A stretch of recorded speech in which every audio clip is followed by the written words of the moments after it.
Episode number 55 की starting होती है और हमें दिखाया जाता है कि सॉन्ग के सामने एक कार आकर रुकती है और यान उस कार को देखकर कहती है, क्या वो चू सुयान है? फिर सॉन्ग कहती है, मुझे नहीं पता। और क्या उसने एक नई कार खरीदी है और लगता है कि वो मुझे लेने आया है। फिर सॉन्ग यान से कहती है, ठीक है तो मैं अब जा रही हूँ। तब यान कहती है, हाँ फिर मिलते हैं। फिर सॉन्ग कार के पास आकर कहती है, क्या आपने एक नई कार खरीदी है? फिर वो कार का गेट खोलती है। तभी ग्रैंडमा उससे कहती है, सॉन्ग आकर कार में बैठ जाओ। फिर सॉन्ग कार में बैठकर कहती है, ग्रैंडमा आप यहाँ? तभी चू सॉन्ग से कहता है, डार्लिंग मुझे माफ कर दो, सारी मेरी गलती थी जो मैंने तुम्हारे साथ झगड़ा किया था, प्लीज मुझे माफ कर दो ग्रैंडमा के खातिर। और ये सुनकर सॉन्ग मन में कहती है, चू सच में एक नंबर का नाटकबाज है। और फिर सॉन्ग ग्रैंडमा से कहती है, ग्रैंडमा मैं अब और गुस्सा नहीं हूँ और मैं आज से ही चू के साथ एक रूम में रहने वापस चली जाऊंगी। तब ग्रैंडमा कहती है, सॉन्ग तुम बहुत अच्छी लड़की हो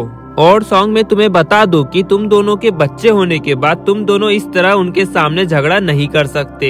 ये सुन सॉन्ग मन में कहती है, ये संभव नहीं है हमारे लिए एक बच्चा पैदा करना। पर ग्रैंडमा बहुत उत्साहित लग रही है। फिर सीन चेंज होता है और वो लोग हमें डिनर टेबल पर दिखाए जाते हैं और सॉन्ग को एक अजीब सी गंध आ रही होती है और वो मन में कहती है, ये कैसी अजीब सी महक है और ग्रैंडमा करना क्या चाहती है। और तभी वहाँ जैंग आ जाती है और कहती, मैं आ गई। और फिर सॉन्ग जैंग के हाथ में एक बॉल देखती है। तभी ग्रैंडमा कहती है, चलो सॉन्ग इस काढ़े को जल्दी से पी लो नहीं तो ये ठंडा हो जाएगा। और ये वो रेसिपी है जो मैंने एक चाइनीज मेडिसिन फैमिली से सीखी थी और ये शरीर के लिए बहुत अच्छी है। फिर चू कहता है, ग्रैंडमा डार्लिंग का तो स्वास्थ्य अच्छा है तो क्या उसे इसे पीने की जरूरत है? तब ग्रैंडमा कहती है, तुम्हें कुछ नहीं पता और इसे सॉन्ग को ही नहीं तुम्हें भी पीना है। फिर वो जैंग से कहती है, चू के लिए भी एक और ला लो। फिर जैंग चू के लिए भी एक और ला लेती है और फिर सॉन्ग कहती है, चलो खुशियाँ और दुख आपस में बांटे।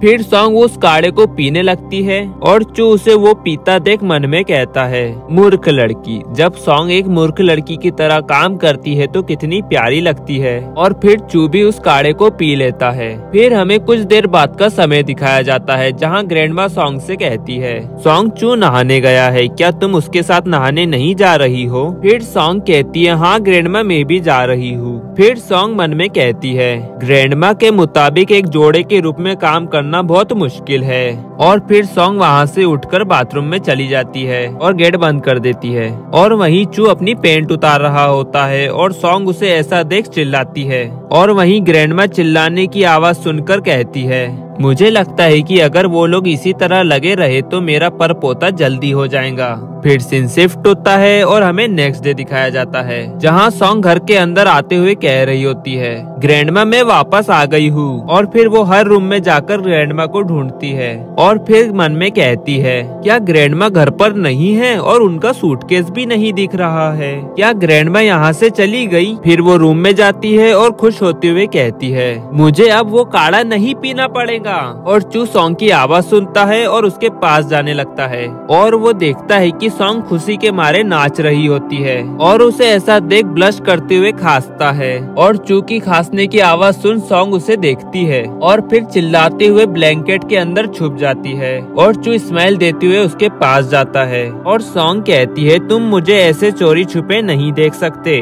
तब चू कहता है, क्या आपको लगता है कि मैं आपको इस तरह नहीं देख सकता? फिर सॉन्ग ब्लैंकेट के अंदर से सिर हिलाती है। फिर चू कहता है, क्या आप हमेशा के लिए इसी तरह ब्लैंकेट के अंदर छुपी रहूंगी? तब सॉन्ग कहती है, प्लीज आप पहले बाहर जा सकते हैं और मेरे कपड़े चेंज करने के बाद आप वापस आ जाना। फिर चू कहता है, अगर मैं ना कहूँ तो क्या होगा? फिर सॉन्ग कहती है, प्लीज। और फिर चू सॉन्ग के माथे पर चुमता है और फिर मन में कहता है, सॉन्ग तुम सच में एक बिल्ली की तरह बहुत प्यारी हो।